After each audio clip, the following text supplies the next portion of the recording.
Je voudrais tout d'abord exprimer ma profonde satisfaction de me retrouver aujourd'hui aux États-Unis d'Amérique, ce grand pays ami de la Tunisie. La visite que j'entreprends à l'invitation du président Ronald Reagan revêt pour moi une grande signification puisqu'elle vient souligner une fois de plus le caractère exemplaire des relations amicales qu'entretiennent depuis si longtemps la Tunisie et les États-Unis d'Amérique. Je tiens à remercier du fond du cœur le président Ronald Reagan ainsi que les autorités et le peuple américain pour l'accueil particulièrement chaleureux et amical dont moi-même et la délégation qui m'accompagne sommes l'objet depuis notre arrivée à Washington. Je suis très touché par cet accueil exceptionnellement amical et très impressionné par la grande forme du président ainsi que par l'acuité et la perspicacité de ses analyses. Nous avons procédé ensemble à l'examen des relations bilatérales. Nous nous sommes félicités de leur évolution positive et sommes convenus des voies et moyens de les dynamiser et de les diversifier davantage.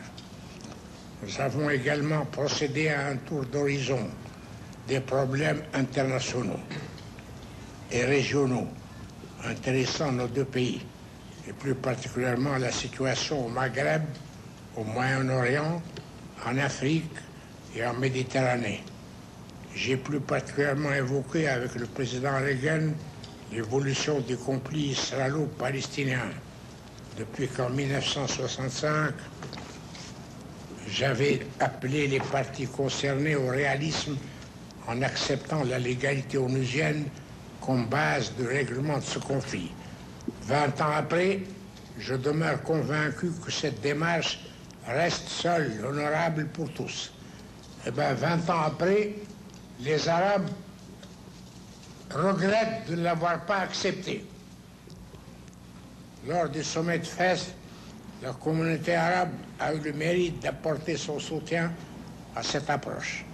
Il appartient maintenant à l'autre partie, Israël, de se mettre enfin au choix d'une politique, de se résoudre enfin au choix d'une politique réaliste et pacifique.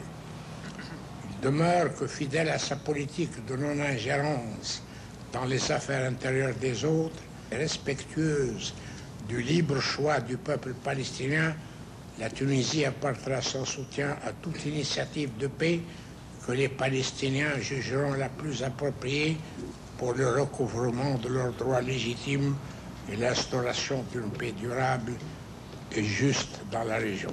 Je voudrais à cet égard souligner combien, sur la plupart des questions évoquées, nos points de vue ont été convergents, ce dont personnellement je me félicite. Je suis heureux aussi de constater chez le président Reagan une volonté sincère d'œuvrer en faveur de la détente, de la paix et de la sécurité dans le monde.